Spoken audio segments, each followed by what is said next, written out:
Shut. Hey, what is up, YouTube? It is KRod7435. I'm back at it with another good video for you guys today. I wanted to basically talk about Xavier Martinez versus Robson Conceicao, headlines January 29th, ESPN fight card.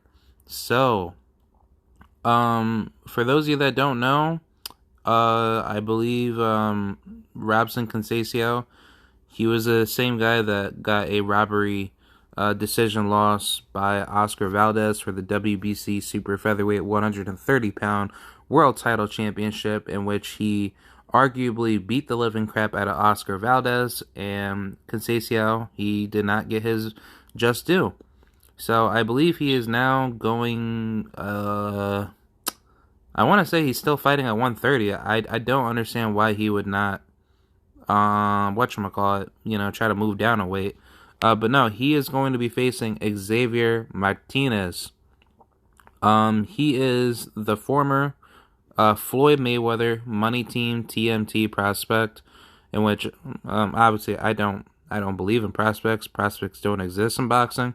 But he's going up against a really tough opponent. Xavier Martinez, no joke, beat guys by the likes of Claudio Marrero as his biggest win.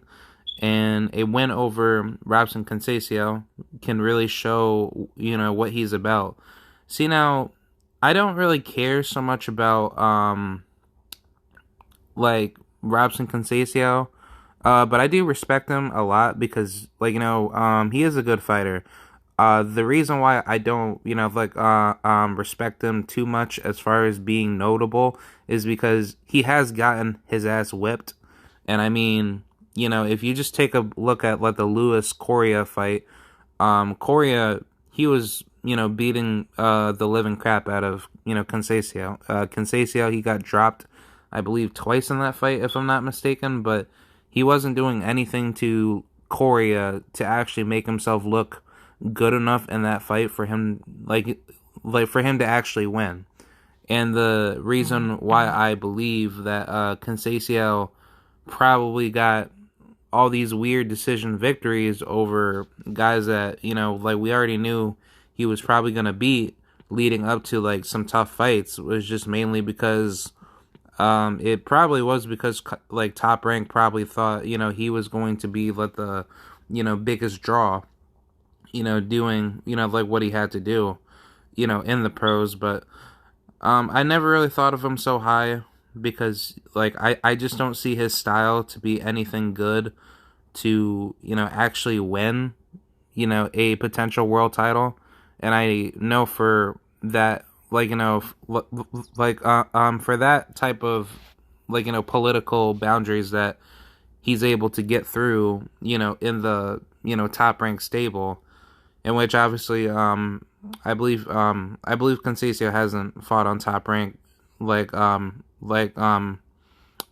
his whole career, but I want to say, if anything, most of his career was probably, just in-house, or basically it was fights that were in Brazil leading up to Top Rank, but I don't know, man. I don't really see Conceicao to be that good.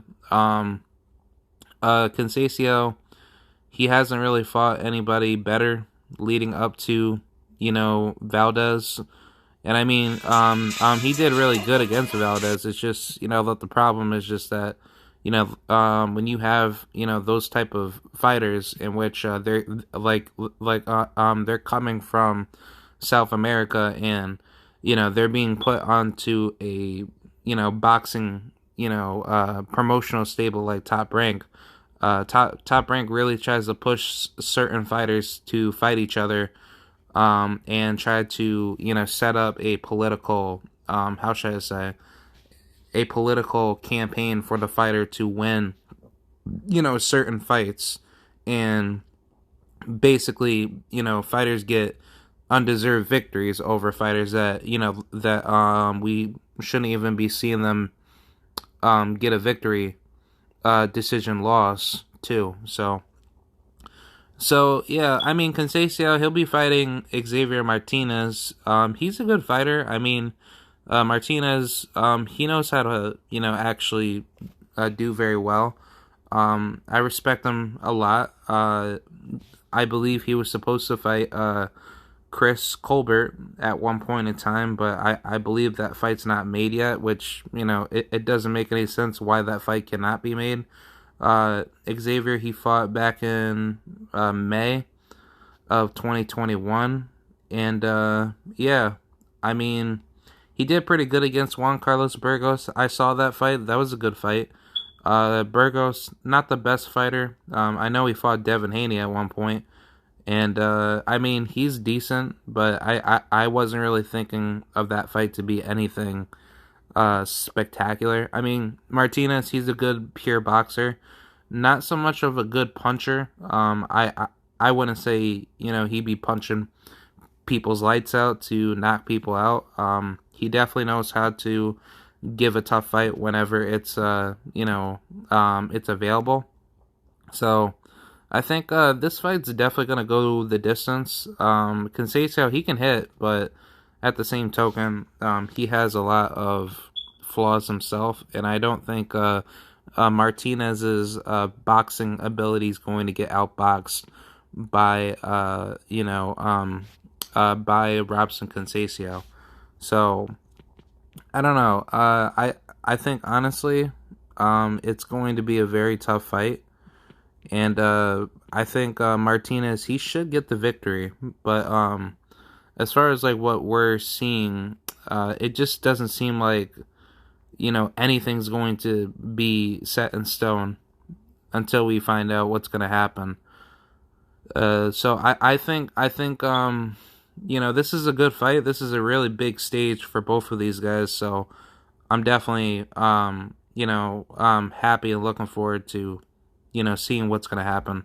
But yeah, also Mr. Stephen Big Shot Shaw is also fighting on this card as well.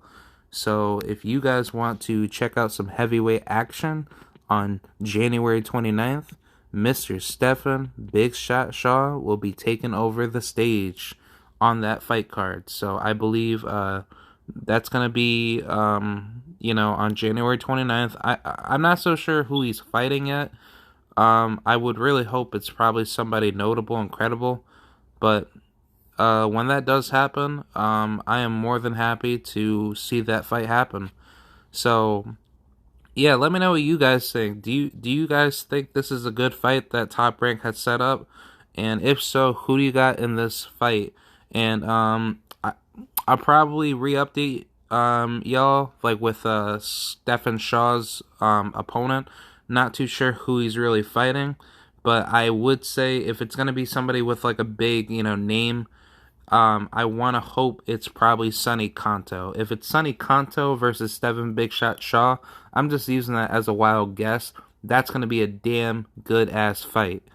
But either way, whoever Stephen Shaw is fighting, best of luck to Stephen Shaw. He's going to take over the heavyweight division, and can't wait to see him back inside the ring. So I just wanted to give you guys a quick ass update, and yeah, that's about it. Thank you guys for watching, and shout out to the mighty LDBC. Peace, and we out. Bye.